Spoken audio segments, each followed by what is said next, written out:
it lost all its holiness. If I take a Torah from here and put it in a suitcase and send it with El Al to Israel, believe me, you lost all your friends. Throw the Torah, they throw it in the luggage, but if I had missing letters in it, it lost its value. Why? If it's divine, it must be perfect. If it's 99.9, it's not divine. It's human. Find me the original New Testament. Can you point to that? None of us have the original manuscript. We don't have the original Mosaic manuscript. Sure we do.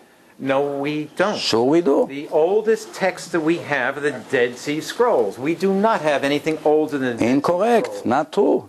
Incorrect. Well, I can point out a lot of rabbinic scholars who would challenge you on that, and not only challenge you, but they would also say Moses didn't even exist, let alone write it.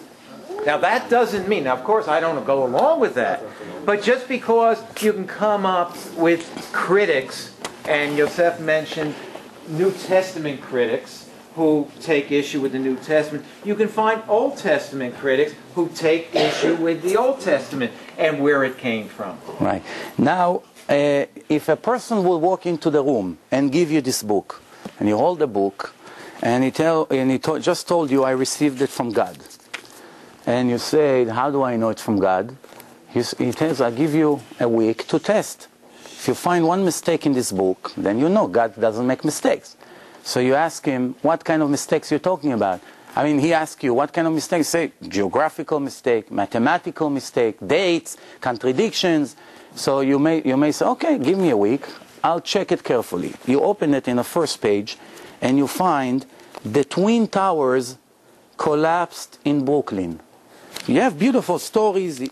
God just gave him the book, he claimed. And you see, the Twin Towers just collapsed. They give you a date. Maybe the date is correct, whatever. It's irrelevant right now.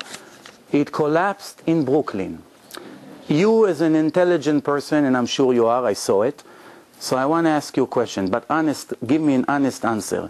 Would you waste another second, continue to review the rest of the book, or you feel it's a waste of time? It just told you it's from God.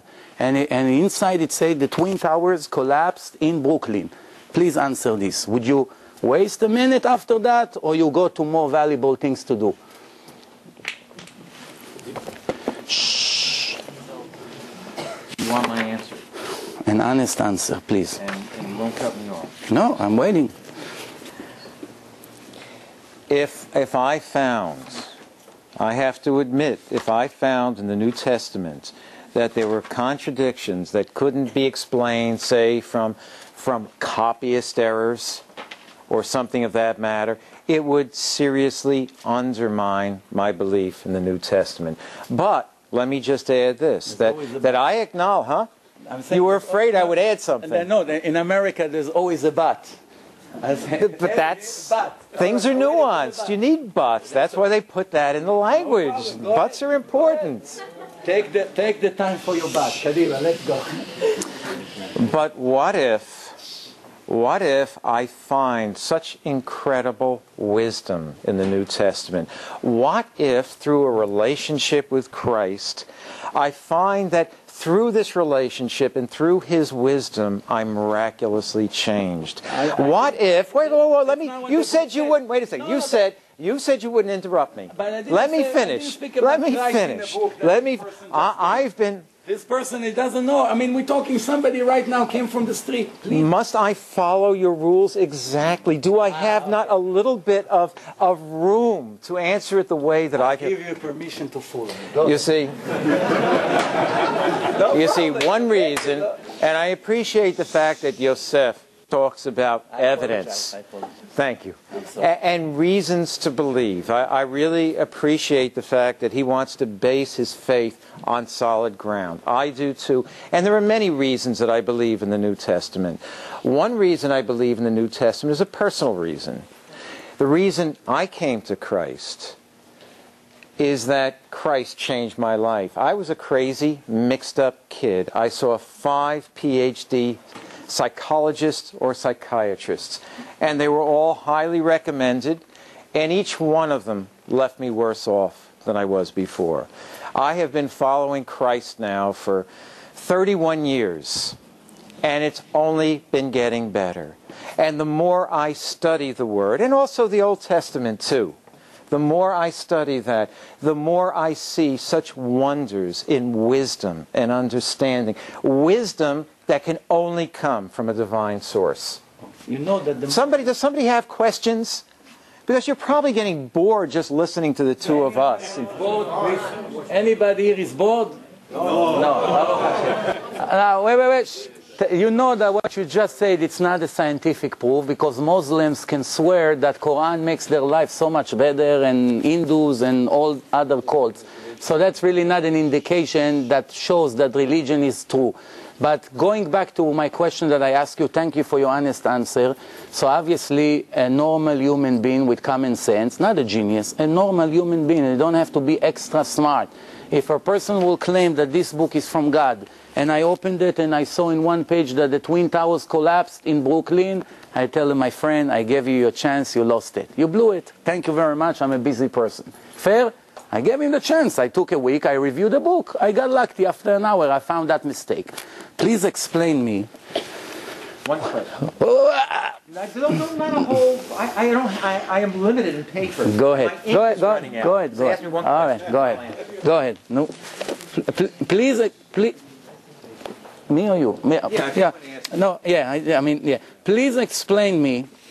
How does it say in the New Testament that the cave of Abraham, Isaac, and Jacob is in the city of Nablus, when every person in the world that knows a little bit Israel and knew Israel for the past generations know that the cave of Abraham, Isaac, and Jacob is in the city of Hebron? How can it be such mistake in a divine book? God, yes, here you go. Where is it? It says like this. In the New Testament, where is it at? So I can find it. It says here, it says Jacob was buried. Where in the New Testament, though? I don't have, in this particular time, I don't have the source. Wait. Question, I can't answer a question where I can't find the reference.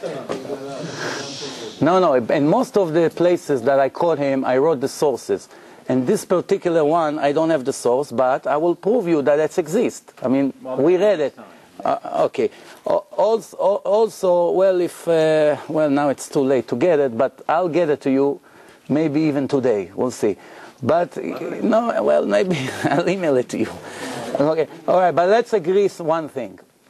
If I'm going to prove to you that the New Testament says that the cave where Jacob was buried, even though the Torah says that it's in Hebron, it's in the city of Nablus. Is the argument over, or you continue to come up with new opinions and new arguments based on what you said before? I complimented you before, Yosef, because you were asking substantive questions.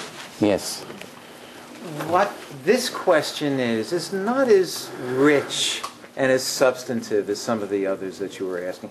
I really don't know what to say about that, and until you find a reference from me, I really don't know how to answer you. Okay, but I'm repeating my question. If I will find you the source and show you where it is, I have it in my house. It's just a matter of an hour. You'll have it in an email when I get home. When I get you the source and show you... Do you have the New Testament? Sure. We'll find the source. Well, maybe I have a help here from a good friend of mine sitting somewhere here. He will help us to find the source. I told you before we started, and I am sure you believe me, that before I say something, I check myself at least 5 times.